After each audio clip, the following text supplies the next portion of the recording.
आप सभी विद्यार्थियों का नंदीश्वर विद्यालय के ऑनलाइन क्लासेस में स्वागत है। और आज हम पढ़ेंगे कक्षा 12वीं की फिजिक्स का चैप्टर नंबर 4 और इसके अंतर्गत हमारा टॉपिक रहेगा अनंत लंबाई के लिए धारावाही चालकता द्वारा उत्पन्न चुंबकीय क्षेत्र की तीव्रता। मैं आप लोगों को एक बार और बता दूं कि जो आपकी यूनिटें हटी हैं उसमें अध्याय 4 नहीं हटा है, अध्याय 5 हटा है। इस बात को विशेष ध्यान रखना, वरना 4 अध्याय को ना पढ़े। अब हम स्टार्ट करते हैं सवाल। सबसे पहले देखिए ये एक xy जो है ना वो अनंत लंबाई का धारावाही चालकता है। धारावाही चालकता यानी कि जिसमें से विद्युत धारा प्रवाहित होती हो और इसकी लंबाई कैसी है? अनंत है। ठीक है, मान लीजिए कि इस अनंत लंबाई का मध्य बिंदु क्या है? O है। और इस मध्य बिंदु O से d दूरी पर एक बिंदु P है जिस पर हमें चुंबकीय क्षेत्र की तीव्रता dV ज्ञात करनी है। अब अपन ने कल्पना की कि इस बिंदु O से स्मॉल x दूरी पर एक बिंदु A है और जिससे जहां पर एक अल्पांश AB है। dl लंबाई का क्या है? एक अल्पांश है। अब इस dl अल्पांश के कारण बिंदु P पर चुंबकीय क्षेत्र की तीव्रता ज्ञात करेंगे। क्या करेंगे? dl लंबाई के अल्पांश AB के कारण बिंदु P पर चुंबकीय क्षेत्र की तीव्रता ज्ञात करेंगे। मैंने यहां पर आपको 1 2 3 पॉइंट बना करके लिखे हैं कि पहले ये वाला त्रिभुज ले, फिर ये वाला त्रिभुज ले और फिर ये वाला त्रिभुज ले। इससे आपको आसानी रहेगी। और नियम कौन सा लगेगा? अपना बायो सेवर्ट का नियम लगेगा। ये बात ध्यान रखना। सबसे पहले अपन देखते हैं कि अल्पांश dl के कारण, मैं सिर्फ भाषा बोलूंगा, अल्पांश dl के कारण बिंदु P पर चुंबकीय क्षेत्र की तीव्रता बायो सेवर्ट के नियम के अनुसार क्या आ जाती है? dV बराबर μ0/4 pi into I dl sin theta upon r²। ये समीकरण 1 आपका हो जाएगा। तत्पश्चात हम क्या करते हैं कि बिंदु A से बिंदु B पर लंब AC डालते हैं। देखिए बिंदु A से ये है अपनी रेखा BP, तो इस पर अपन ने लंब क्या डाला? AC। तो ये अगर लंब हो गया, ये अगर अपना लंब हो गया तो ये क्या कहलाएगा? आधार हो जाएगा। और ये क्या कहलाएगा? आपका कर्ण कहलाएगा। तो इस बात को विशेष ध्यान रखना। ठीक है, ये कर्ण, ये आधार, ये लंब। इसके पश्चात क्या लेते हैं अपन कि त्रिभुज ACB। अपन क्या लेते हैं? मैंने कहा था पहले ये त्रिभुज ACB। ये त्रिभुज है कैसा? समकोण त्रिभुज है। तो यहाँ पर अपन क्या देखते हैं? sin थीटा निकालते हैं। तो देखिए ये क्या है? एक सीधी रेखा है, तो इसका एंगल कितना होता है? सीधी रेखा का पाई होता है, मतलब 180 डिग्री होता है। और थीटा कहां पर है? बहिष्कोण के रूप में। तो अपन क्या लेंगे?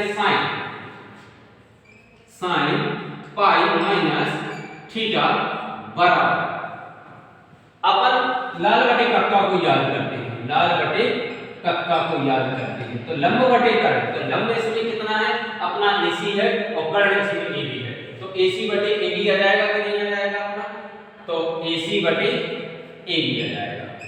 देखिए AC का मान हमें ज्ञात नहीं है, AB का मान हमारा dl है और sin पाई माइनस थीटा का मतलब होता है sin थीटा। क्यों? जब 180 डिग्री में से थीटा को निकालते हैं तब हमारा sin का sin भी निकलता है, मगर 90 माइनस थीटा में क्या होता है? cos थीटा निकलता है। तो यहां पर क्या हो जाएगा? sin थीटा हो जाएगा यहां पर। अब अपन AC का मान निकाल लेते हैं। तो AC बराबर क्या निकाला है अपना? dl sin theta. ये क्या निकाला है? dl sin थीटा निकाला है। इसके पश्चात मैंने आपसे क्या कहा था कि दूसरा त्रिभुज लेंगे और इसको क्या मान लेते हैं अपन? समीकरण 2। ठीक है, इसके बाद क्या लेते हैं? समकोण त्रिभुज ACP में। तो समकोण त्रिभुज ACP में, तो देखिए समकोण त्रिभुज AC में फिर से अपन क्या निकालेंगे? sin d अल्फा निकालेंगे। देखिए एंगल क्या बन रहा है? यहाँ d अल्फा एंगल बनता है, तो अपन sin d अल्फा निकालेंगे। तो देखिए यहाँ पर sin d अल्फा, तो क्या होना चाहिए? sin d अल्फा बराबर लंब बटे कर्ण। तो लंब अपना क्या है? AC है। लंब कितना है? AC है। और कर्ण कितना? अब समय बड़ी बात ये होती है कर्ण कितना है? तो कर्ण अपना AP है। तो कर्ण AP है। तो AP का मान कितना हो जाएगा? AC तो ये है, तो AP का मान कितना हो जाएगा? अपना R। ठीक है, और ये sin d alpha, sin d alpha. तो sin d अल्फा ये आ गया अपना, और साथ में गुणन में क्या आ गया? और sin d अल्फा बराबर AC। इसके पश्चात अपन क्या लेते हैं कि देखिए sin अल्फा का मान बहुत अधिक है। साइन अल्फा का मान कौन सा है, बहुत अधिक है, ये बहुत कम है। सो साइन डी अल्फा अपना बहुत नगण्य मान हो जाएगा, इसलिए अपन क्या लेंगे, मात्र डी अल्फा ले लेंगे। तो यहाँ पर अपना क्या आ जाता है कि डी अल्फा बराबर अपना AC बराबर आर डी अल्फा, AC बराबर आर डी अल्फा आ जाता है। इसके पश्चात क्या लेंगे कि आर डी अल्फा AC आ गया। तो देखिए ये AC का मान यहाँ पर निकाला है और ये AC का मान अपन ने यहाँ निकाला है। तो इसको मान लीजिए अपन समीकरण 3 समीकरण 2 वाली समीकरण 2 व 3 से। तो देखिए समीकरण 2 व 3 से अपन क्या देखते हैं, यहाँ पर आर डी अल्फा बराबर में क्या आ जाएगा, DL sin थीटा। आप किसी को भी ले लो, DL sin थीटा। अब आप देखिए DL sin थीटा समीकरण 1 को ध्यान रखिए, देखिए ये DL sin थीटा है और DL sin थीटा का मान क्या निकला, RD अल्फा निकला। तो अपन क्या लिखेंगे कि RD अल्फा का मान यानी कि DL sin थीटा का मान समीकरण 1 में रखने का।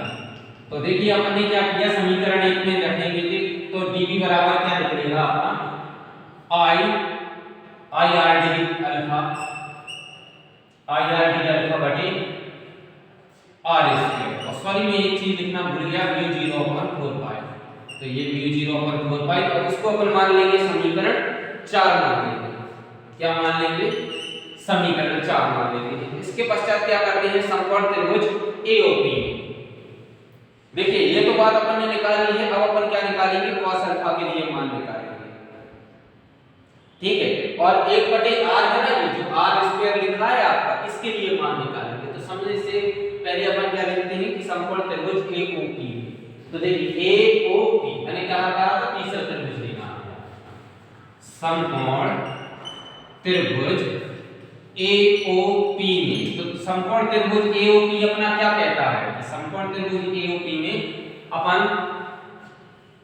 cos अल्फा निकालते हैं। क्या निकालते हैं, cos अल्फा। cos अल्फा का मान क्या हो जाएगा, देखिए यहाँ पर ये वाला एंगल जो होगा उसको अल्फा कहा गया है, ठीक है।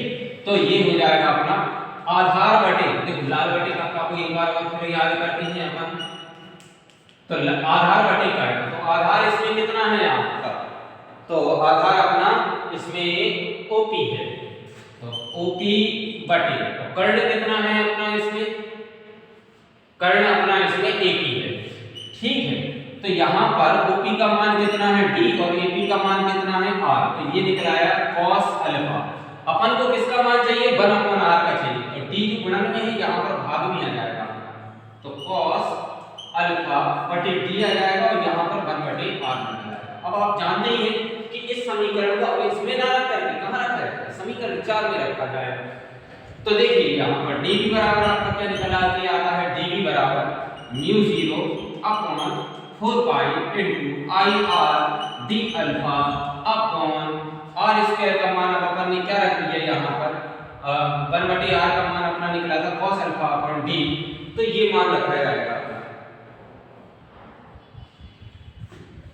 यहाँ पर, सॉरी कुछ तो कमी रह गई। देखिए यहाँ पर देखिए ये स्क्वायर से r कट गया है, ये स्क्वायर से अपना r कट गया है। तो dv बराबर अपन क्या रखना चाहते थे कि mu 0/4 pi into I d alpha upon r। Sorry यहाँ पर थोड़ी बाइवर्ट मिस्टेक हो गई, इसको समीकरण 4 मानेंगे। तो यहाँ पर अपन ने क्या रखा, समीकरण 4। तो देखिए समीकरण 4 में यहाँ पर अपना ID अल्फा, ठीक है, ये अपना ID अल्फा आ गया, यहाँ पर अपना cos अल्फा आ गया और यहाँ पर अपना बटे में क्या आ गया, D आ गया, ठीक है। इसको अपन क्या करेंगे, समीकरण 5 मान लेंगे, ठीक है। तो ये समीकरण 5 जो है वो आपका क्या करता है कि एक अल्पांश के कारण, क्या है, एक अल्पांश के कारण बिंदु P पर चुंबकीय क्षेत्र की तीव्रता के लिए निकलेगा। ये भी एक चालकता है, ठीक है, यहाँ पर ये निकल आता है। अब इसके बाद क्या करते हैं कि बिंदु P में क्या है, ये जो चालक तार है वह कैसा है, अपना अनंत लंबाई का है। तो अपन क्या करेंगे, इसके अनंत जो सिरे हैं x और y, इनको क्या करेंगे, आपस में अपन मिला देंगे। तो देखो x को अपन ने P से मिलाया और P को अपन ने y से मिला दिया। यहाँ पर। तो देखिए अपने दो कोण बनती हैं, यहाँ पर कौन सी बनती है, दो कोण बनती है। यहाँ पर OPX बराबर अल्फा 2 बनता है और यहाँ पर OPY बराबर अपना क्या निकलता है, यहाँ पर हमने देख लिया कोण OPX बराबर अपना क्या निकल रहा है, अल्फा 2 कोण निकल रहा है और यहाँ पर कोण OPY बराबर अल्फा 1 एंगल बन रहा है। देखिए ये अपना अल्फा 1 एंगल है यहाँ पर, ठीक है। तो यहाँ पर अपन क्या करेंगे, समाकलन करेंगे। समाकलन इसलिए किया कि अपन ने अभी अल्पांश पे लिया तो अपन सीधे चालक तार में लेंगे तो यहाँ पर सभी अल्पांशों को जोड़ दिया जाए। तो समाकलन का अर्थ ही जोड़ना होता है। तो यहाँ पर अपन क्या लेंगे, इसको लेंगे। तो अपनी लोअर लिमिट क्या रहेगी, जो अपनी ये नीचे की लिमिट है वह क्या रहेगी, लोअर लिमिट रहेगी और जो अपना ऊपर का एंगल है वह अपर लिमिट के अंतर्गत आएगा, ठीक है। तो अपन यहाँ पर समाकलन करते हैं, ठीक है। तो यहाँ पर अपन समाकलन करेंगे और जो dv था वो किसमें परिवर्तित हो जाएगा, यानी कि संपूर्ण चुंबकीय क्षेत्र की तीव्रता को यहाँ पर वह प्रदर्शित करेगा। तो ये क्या हो जाएगा, अल्फा 2, ये अल्फा 2 माइनस का रहेगा और अल्फा 1 प्लस का रहेगा। और इसमें क्या करेंगे, जो अपना समीकरण 5 है उसका समाकलन चल रहा है। तो पूरी राशियां रख देंगे यहाँ पर μ0/4 इनटू i d अल्फा और साथ में रहेगा cos अल्फा और यहाँ पर और नीचे क्या रहेगा d।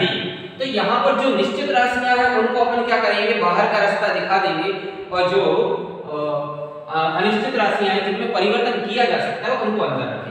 देखिए ये जो d अल्फा है cos अल्फा है, तो d अल्फा इसमें क्या करेगा, ऑपरेटर का काम करेगा जो इसको समाकलित करेगा। तो अपनी i निश्चित राशि है, d निश्चित राशि है और μ0/4 एक निश्चित राशि है। तो इनको यहाँ पर क्या रखेंगे, अपन बाहर की ओर रख देंगे, ठीक है। और ये अपना अल्फा 1 और ये माइनस का अल्फा 2 हो जाएगा और यहाँ पर क्या रहेगा cos alpha into d alpha.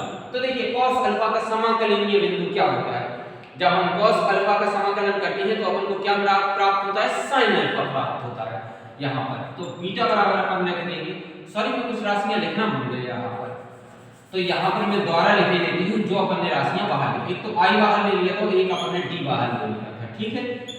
ये मैंने जानकारी लिख दी। अब देखिए यहाँ पर ये अपने साथ में चलती रहेगी, μ0/4 समाकलन हो चुका है अपना, क्या आ गया, sin अल्फा आ गया 1/1। पहले अपन क्या रखते हैं समाकलन में, पहले अपन अपर लिमिट रखते हैं फिर लोअर लिमिट रखते हैं। या देखिए अपर लिमिट कितनी है, अपनी अल्फा 1 है। तो यहाँ पर बीटा बराबर अपना क्या आ जाएगा, μ0/4 इनटू i अपॉन d। सामने पहले अपन ने क्या लिखी, अपर लिमिट लिखी, तो अल्फा 1 माइनस का चिन्ह आएगा साथ में, तो sin अल्फा 2 आ जाएगा और ये कैसा रहेगा, लोअर लिमिट ये रहेगा। अब आप क्या जानते हैं बेटा, अब आप ये जानते हैं कि साइन में कभी भी माइनस का चिन्ह रुकता नहीं है। साइन में क्या होता है, कभी भी अपना माइनस का चिन्ह रुकता नहीं है। तो अपन बीटा बराबर क्या रहेगा अपना μ0/4 इनटू i अपॉन d और यहाँ पर क्या हो जाएगा sin alpha 1 plus sin alpha 2 ये रह जाएगा, ठीक है। यहाँ पर ये चालक तार कैसा है, 90 डिग्री का एंगल का है, कैसा है, सीधा है। तो यहाँ पर बीटा बराबर अपना क्या निकल, b बराबर क्या निकल के आएगा, μ0/4 इनटू i अपॉन d और यहाँ पर sin π/2 बटे प्लस sin π/2। sin π/2 का मान बेटा होता है अपना कितना, 1 होता है। तो यहाँ पर b बराबर होता है μ0/4 इनटू i अपॉन d और यहाँ पर ये क्या हो जाएगा, 1 + 1 हो जाएगा, आपने मान रख दिया। तो b बराबर निकला अपना μ0/4 इनटू i, ये 2i अपॉन d। ये क्या निकला, सीधे धारावाही चालक तार के द्वारा,